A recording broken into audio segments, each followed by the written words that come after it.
The sole purpose of this video is to provide a basic overview and orientation of your new apparatus.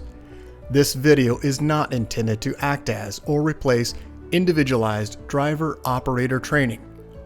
Individual fire departments may base guidelines, policies, and procedures tailored for best practices. Pierce Manufacturing and Hughes Fire Equipment representatives are not liable for injuries caused from acts resulting from actions inconsistent with the information provided within this video and/or accompanying manuals. Refer to the Operation and Maintenance Manual for complete details relating to the components and features of this apparatus. Only trained personnel should operate this vehicle or perform maintenance. You are responsible for learning how to operate this fire apparatus under all conditions without having to refer to the manual while operating at an emergency incident. This video will discuss types of warnings and caution labels. It is your responsibility to locate and identify each of the labels and understand the importance and associated hazards. Warning labels will point out procedure that must be taken or action that must be avoided to guard against the possibility of serious injury or death. Caution labels will advise you that there is a risk of damage to property if certain precautions are not followed. Continuous training, reviewing of operation and service manuals, developing good standardized practices will assist driver operators with a more complete understanding of the components and operation of this fire apparatus. As the driver operator of this vehicle, you are responsible for understanding the function of each component of the apparatus, maintaining control of the fire apparatus at all times while in operation. Make operational and functional changes while operating at an emergency without having to read operator's instructions or safety warning labels. Operate manual override and emergency shutdown procedures immediately if a component fails to operate properly. Components location may vary with each Pierce fire apparatus. Review the exact location of each component prior to operation. Major inconsistencies between your vehicle and the information contained in this video should be directed to your sales representative. Safe operation of any vehicle is the responsibility of the driver operator.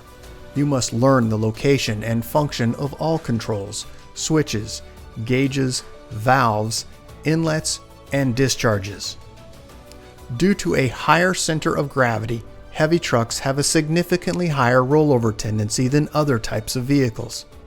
To reduce the risk of rollover, avoid making sharp turns, excessive speed, and avoid abrupt maneuvers. In the event of a rollover crash, an unbelted person is significantly more likely to become injured or die than a person wearing a seatbelt. In the event of a crash, unbuckled occupants can also become a hazard to other occupants, as they may be thrown around inside the cab. Seatbelts are required while in operation. Please refer to your warranty certificates for details and information enclosed in your manuals. Customer-installed equipment must be mounted to withstand road travel and comply with NFPA 1901. Modifications such as drilling holes or welding to structural frame components of the chassis are not permitted. Contact Pierce for instruction and review of non-structural sheet metal or other dissimilar metals for modification. Follow the radio installation guide for further assistance on installing or mounting electronics. Before placing your new apparatus into service, perform a primary inspection of key components of the apparatus, including all fluid levels, anti-lock braking systems, electronic stability control, and automatic traction control. Weigh your apparatus to ensure that it conforms to axle and brake ratings. Never exceed the gross axle rating printed on the label inside the cab. Exceeding these ratings could lead to reduced component life, personal injury, or death. Review the use of auxiliary braking systems, compression brake, exhaust brake, electronic retarder, and hydraulic retarder. Before placing the apparatus in service, refer to the operational maintenance manuals. Information on the operation and maintenance functions for the components such as the pump, pressure governor, and foam systems, along with other options, is provided in either the Pierce manuals and/or other manufacturer support information delivered with the apparatus. If you need more information, please contact Hughes Fire Equipment. Congratulations, South Snohomish, Washington, on your new fire apparatus, job number 33914. Please utilize this 5-digit job number when referencing your apparatus with Hughes Fire Equipment and Pierce Manufacturing. We'll get started on a brief orientation of your new apparatus. Starting on the face of the front bumper passenger side, you'll find dual air horns. Just inside of that location, you'll find 2 tow hooks. On the inside of those tow hooks, you'll find your PA speaker and siren. And on the outer edge, driver's side, face of the front bumper, you'll find your mechanical siren. Moving up onto the top of the bumper extension, you'll find a D handle which gains access into your front bumper load. Moving just to the right in the image, driver's side, you'll find your 1.5-inch swivel discharge. As we move up onto the cab itself, you'll find a marker turn indicator light on the outer edge, high and low beam lights on the inside. The inside light will be the high beam. Moving up from that location, you'll find emergency warning lights and also 3 windshield wipers on the seamless one-piece windshield. Let's go ahead and start now on the bumper extension. You'll find a side-facing emergency warning light. A little bit better image here of the side-facing marker and turn indicator.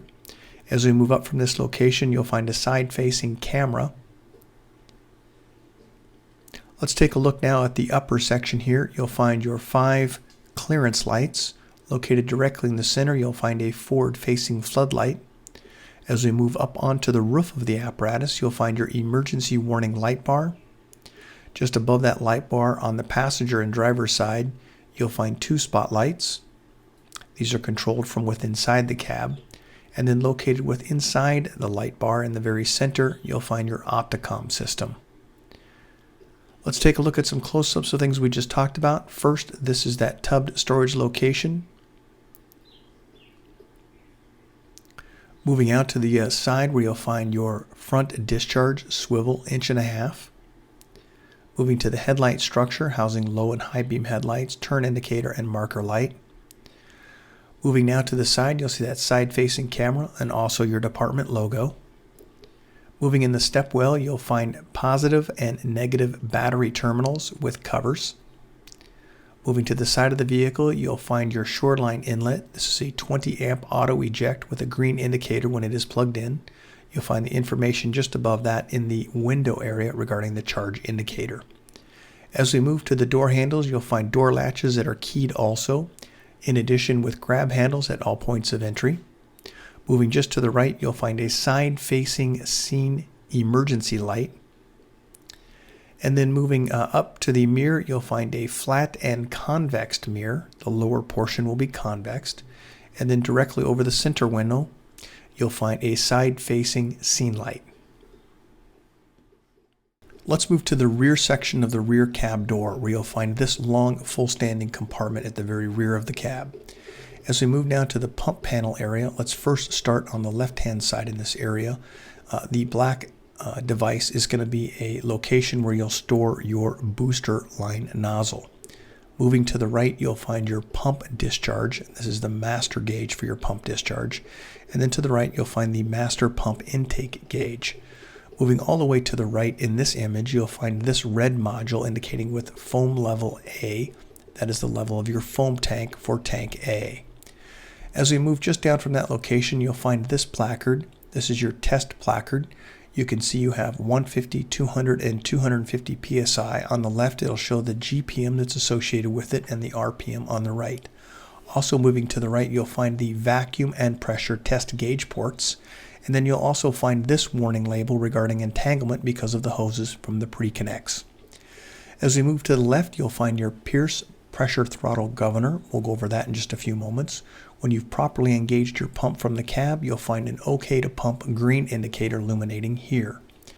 Moving just down from that location, you'll find the red module, which houses your Husky foam system. And then to the right, you'll find a set of switches indications with a illuminating light when they've been activated and also labeled. Let's start with the Pierce pressure throttle governor. In the upper left-hand corner, you'll find if illuminated, a yellow check engine light. Located in the center, you'll find your digital readout for the RPM. And then to the right, if illuminated, you'll find a stop engine, which would be red. Just beneath that, you'll find engine diagnostic information. On the very far right-hand side, you'll also find a pump temperature indicator. Just beneath that, you'll find a water level. This is for the water level within your tank. And then to the right, you'll find a silence button, which is in red to silence any audible alarms that may be occurring. And then just beneath that, you'll find a orange menu button. This will allow you to scroll through the various menu functions of the pressure throttle governor. There are two options, either pressure control or RPM control. These are the two indicators for that. How you'd access that is through the blue control module button located here. You'll also find a digital readout just above that. Once the throttle has been indicated OK, ready to pump, this green light will indicate, and you also have the ability to preset with the green button. Moving down from that, you'll find the throttle, right to increase, left to decrease, and move to idle, push the red in the center. These are your discharges, clearly color-coded and also labeled. As we move further to the right, you'll find the tank to pump, and you can see that out is open and in is closed. To the right, you'll find a manual pump shift, and then just beneath that, you'll find the main pump drain. There's also a warning label attached here that's indicating that only trained personnel should operate this piece of equipment only after they've received proper training. Let's move down to the lower left where you'll find your draft foam tank lever, and then you'll also find a pan door located on the right-hand side. Let's take a look behind the pan door. First, I'd like to notice that there is instructions on the left-hand side of the back of the door, and they do match the instructions here on the yellow handle. The position of the yellow handle indicates on the left for the instructions. This is for your foam fill operations. There is also a twist foam drain located in the same compartment. As we move just under the pump panel, you'll find your foam pump discharge drain and foam pump intake drain.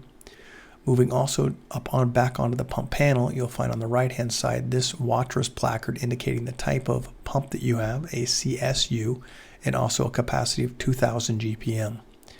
Let's move down to the right where you'll find your driver's side auxiliary inlet. This is a 2.5-inch female inlet.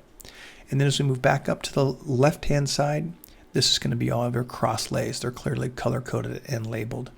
Up in the dunnage area, you'll find your booster line. There is a tensioning screw at the very top, and then also a manual rewind for the tool location to insert into the black notch.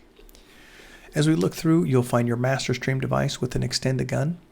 As we also look through, I would like to point out, this is looking forward at the cab. This is a non-walking surface, so we do have these indications that you should not walk on the cab for firefighter safety. This is your main top fill location for your water tank. You also have a foam fill location for tank A, and also this placard indicating not to mix different brands, consistencies of foam for foam failure. You do have access from the top without lifting the entire hose bed through these two locations here, and you also have the diamonds indicating around the edge that are reflective for firefighter safety.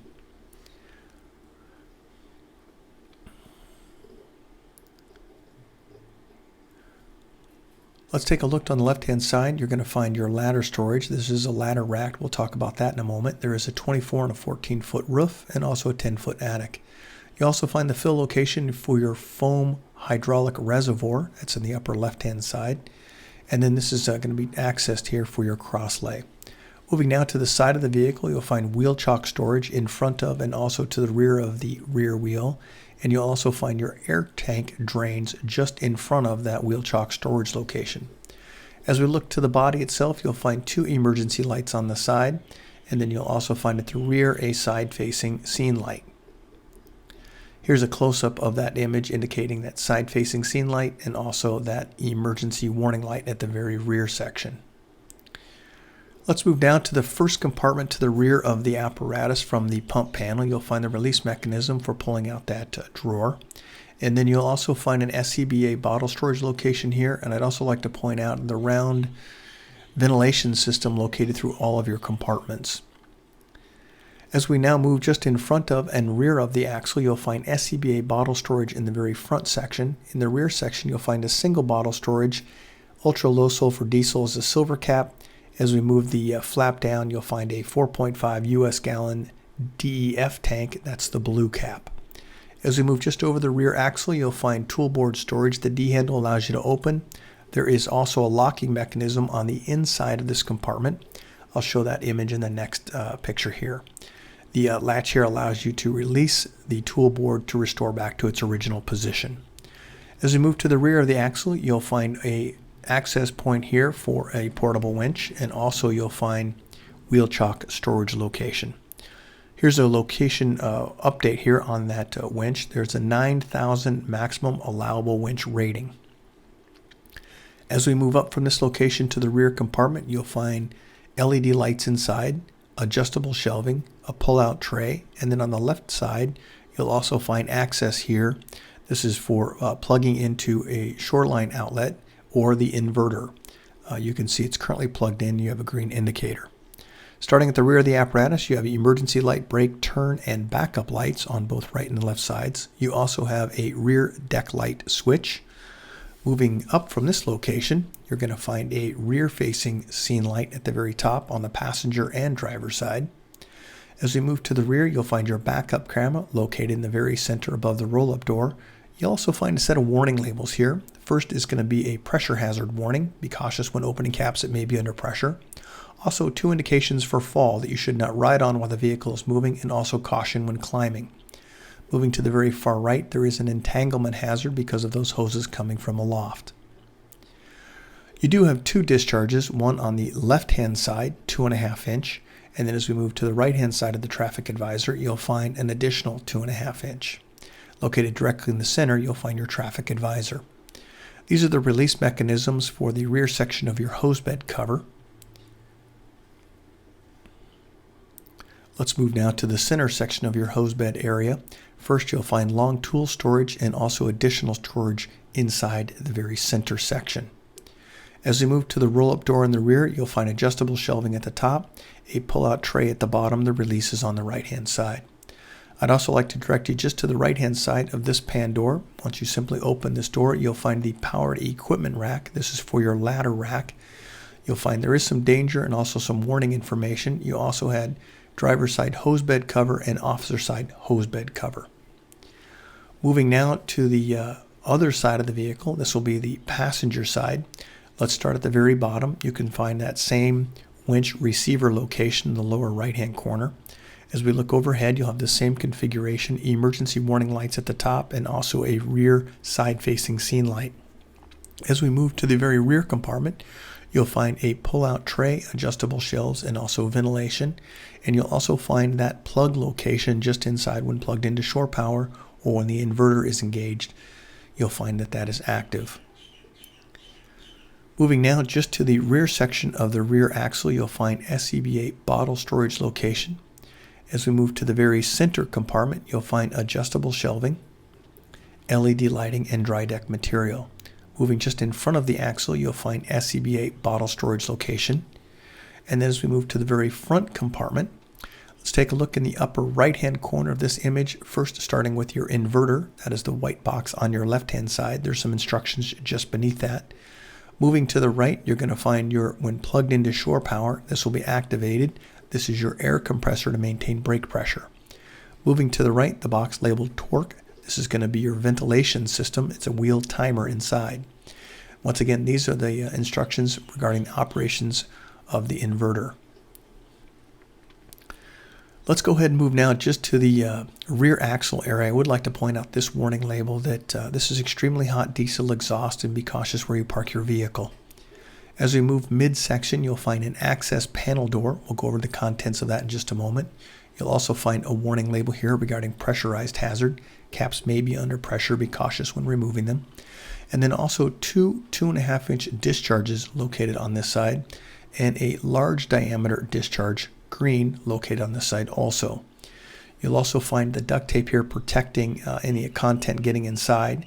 This is your large diameter pump intake for the passenger side. You'll also find a 2.5 inch female auxiliary inlet. Moving just to the right, you'll find all your color-coded labeled discharge drains. And then moving to the right, you'll find your cab lift operations Be cautious when operating, and all items within the cab have been secured. As we move back up to the switches, you'll find officer side scene lights and also the real rewind. As we look in the pan door, this is your equipment rack hydraulic reservoir. You can see it's got some information here on the type of oil that's used inside the hydraulic rack. Close up here of the 2.5-inch discharge. Inside that other compartment pan door, you'll find your internal relief. This is the set screw for that. Let's now go to the cab tilt location. Just to the right of that, you'll find instructions here for the cab tilt. There is some caution and some danger indications here, and there's also an indicator that the cab is not locked. It's a red indicator indicating that your cab has not seated and locked properly. Let's go ahead and go inside the interior of the cab. We'll start with the passenger side rear compartment. Affixed to all points of entry on the door panel are these warning and safety indicators. Also located in the center, you'll find your access for your daily checks for oil and transmission. We'll go over that in just a moment. You also have 12-volt access here at these panels in the passenger and driver's side EMS compartments. Underneath the rear section, you'll find on the pedestal, you'll find access both front and side for gaining access into that pedestal location for equipment storage. As we move, you'll find seats that are a clean cab. As we move now to the overhead section of those two seats, you'll find your David Clark headset system with hangers. And as we move to the forward section on the side of those EMS compartments, you'll find 12-volt access and then also a location for 12-volt USB style access. Let's go ahead and go overside on those EMS compartments. You'll find additional storage on the passenger and driver side. As we move to the rear section, you'll find your daily checks. This is your access panel for it at the rear of the engine for oil and also for transmission. Let's go ahead and move now to the front section of the cab. We'll start in the officer's location, passenger side. Once again, affixed to the door label or door panel, you'll find these warning labels. You'll also find this vehicle is equipped with an airbag supplemental restraint system. That's the indication you should not mount or block anything within this area. Also, just on the lower right-hand side, you'll find the fill location on the hinged side of the door for your windshield wipers. Moving down to the floor, you'll find your air horn and also mechanical siren foot pedals. As we move back up to the seat area, you'll find just underneath the passenger seat additional storage. Moving now to the dash area, you'll find your push-to-talk for your radio system. You have two 12-volt access here. First, USB style, and then also 12-volt or barrel style cigarette lighter. Located in the center of the cab, you'll find an indication light here, an audible alarm indicating do not move the truck. You have a compartment or door ajar. Located over the officer seat and driver's seat, you'll find push on and off red and white lights. Located in the front section, you'll find your go light and also a high intensity map reading light. Let's go ahead and move through some of the switches within reach of the officer. First, starting the front scene, driver's side scene, passenger side scene, pull lights, rear cornering lights, and also a siren brake for your mechanical siren. Let's move just left of this set of switches where you'll find in the center, this is your seatbelt information monitoring system. It will display red and green seats indicating red, someone is in the seat and not belted, green indicating they're in the seat and belted. As we move closer to the center area, you'll find your traffic advisor at the very top. And just beneath that, mounted on a swivel, you'll find your siren and PA functions. Also located, you'll find mapbook storage locations. Let's move to the driver's area. First, affixed to the door panel, you'll find those warning labels. You'll also find seatbelt information here on the right-hand side. That's going to be indicating the use of your seatbelts. And then down at the very lower portion, about the right ankle, you'll find a placard that is yellow in color. We'll go over that in just a moment. This is once again a close-up here of the information displayed on the door panel, also your electric windows and door locks. As we move now back to that yellow placard, this is the manufactured from Pierce for your department, containing information of the 5-digit job number, gross vehicle weight rating, cold tire inflation, your VIN number. This also has information here on the types of components, fluid capacity, and fluid types. Located on the floor, you'll find your mechanical siren foot pedal. Just up from this location, we'll find a set of switches. I've got a close-up of that here next. We'll start at the very top with the silver master battery switch. Just to the right-hand side, you're going to find your connections for your tech module, engine, transmission, ABS diagnostic port, and also your display port. Down in the lower left, you'll find your ABS diagnostic, DPF regen, engine diagnostic, and regen inhibit. Let's move up from this location where you'll find a switch for your load manager and also any future switches that may be added to the front section of your cab. On the right-hand side of the steering column, you'll find your pump shift, instructions here from road to pump, and also from pump to road.